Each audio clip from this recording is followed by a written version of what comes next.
What a lovely day to be in work today. The sun is shining. The chill of the morning air has just risen. I'm standing at the back of a customer's property and the warmth from the sun is hitting the back of my neck. It's really nice actually. It's a wonderful scene around here. This is down in Colwinston. It's not far from the Vale, well it's in the Vale of Glamorgan, but it's not far from the coast. Some lovely scenes around here. There's a farmhouse down there that I'm very interested in painting. Maybe I can do something with that scene. I'm gonna have to take a photograph of that and see if I can paint that. That looks really nice. The scene I'm thinking of actually painting there looks quite nice. There's the coast over there. There you go. That's the Bristol Channel actually. And there's a lovely the farmhouse over there. It's really nice.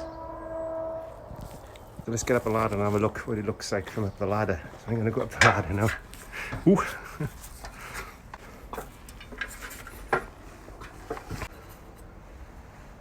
Lovely day. Lovely day. Just makes me think that change is just a paradox. It changes like the weather, doesn't it? So I thought, well, I'd just do some window cleaning now, but that's what I do as a living, really. So I do the same thing every month. I put the water on, I squeeze the water off. It's a bit of a paradox, really, because I'll come back this time next month and I'll be doing the same thing in the same way. Being anxious is like it's like linked to our survival, isn't it? So it can be difficult to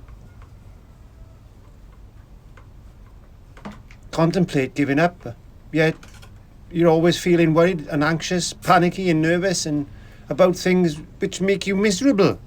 This job makes me miserable because I gotta come back and clean these damn windows again next month.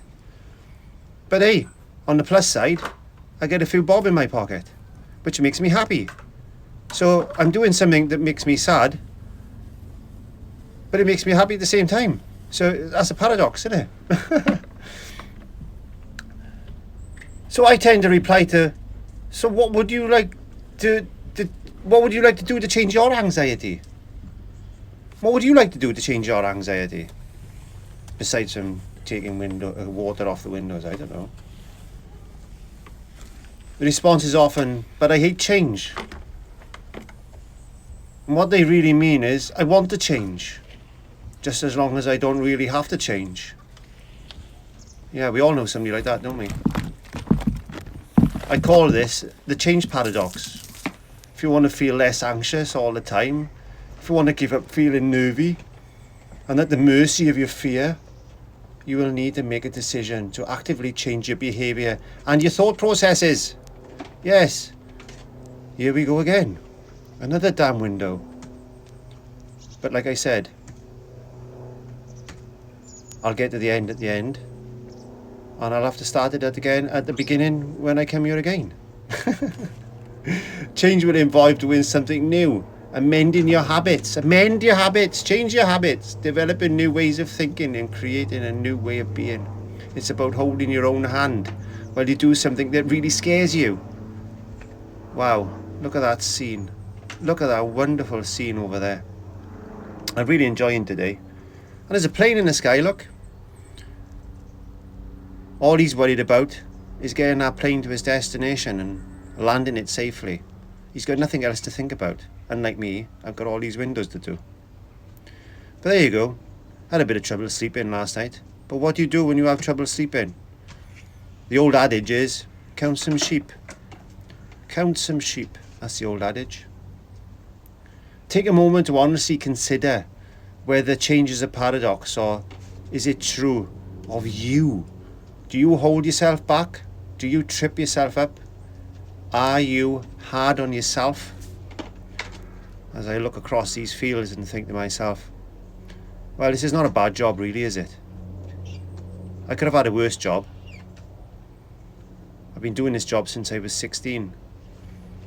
And I do the same thing day in, day out. But we all have to do the things that we hate sometimes. We all have to find a way of getting to sleep when we're struggling to sleep. Sleep is the most important part. We need at least 6 to 7 hours a day.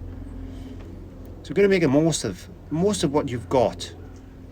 Enjoy each moment. Enjoy that sun beaming down on your face. Look at those sheep. I could count those sheep.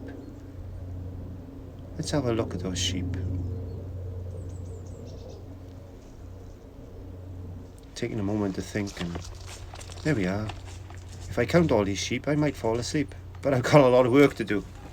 So I really have got to get back to my window cleaning. I think that's important. So I don't know. What a wonderful day. We're all in fear of change. Do you fear what would happen if you give up worrying? Sometimes people talk about their anxiety as if they are talking about their best friend. I've done that. Sometimes they are loath to let go of it. I'm just made this way is a common thing to say. Or I'm a nervy person. That's just how I am. It's true, we're all individuals with individual ways, but sometimes it's just about embracing the change that can feel like a threat. That's all you need to do. Remember though, even if you make drastic changes to your life to combat your anxiety like I've done, you will always be you. Be true to yourself. But you could be a calmer version of you, and more able to function in a crisis, more able to cope with the unknown, and less hindered by and exhausted by the fear of the unknown. You can only learn to grasp and outwit your own change paradox, if you have one. But deciding to change, that is for yourself to come to grips with. So make a promise to yourself today now, right here, right now, that you will make those changes. You will. So I'm going to get back to my window cleaning. That's what I got to do. Just consider how dangerous everything is, and nothing is really frightening, is it? Let's be honest. We all like those holidays. We all want to jump on that plane, and we all want to zip off to that nice warm climate. But on a day like this, why not just embrace the weather? Embrace what we have to face today. Don't worry about tomorrow. Don't be concerned about yesterday. Yesterday is depression. Tomorrow is anxiety. So living today is the most important thing. We don't want to be depressed and we don't want to be anxious. So just accept what we've got. I've got to accept all these damn windows I've got to clean. But hey, it won't be long. I'll be jumping on a plane in a fortnight and I'll be flying 37,000 miles up in the air, and all I'll have to worry about is whether I'm going to land safely or not. And when I do land, I've got a wonderful holiday ahead of me, and I can just put my feet down, put my feet up, put my feet down, put my feet up, and just enjoy the day, and just let the stress of everyday life just pass me by. Because that's what I do. Not only do I paint away the stress of everyday life here in Wales, I clean the windows and wash away the stress of everyday life. What I try to do is each window I focus on and I clean, especially if I'm in a bad mood or I'm feeling a bit anxious, is I'm saying, this is what's worrying me today. I'm just going to wash it away. Just going to wash it away. Chuck those soap suds on there. Get that squeegee out. And just get that water off that glass. And have something to look forward to. Anyway, I'm going to be dreaming about that plane and flying away to my holiday destination.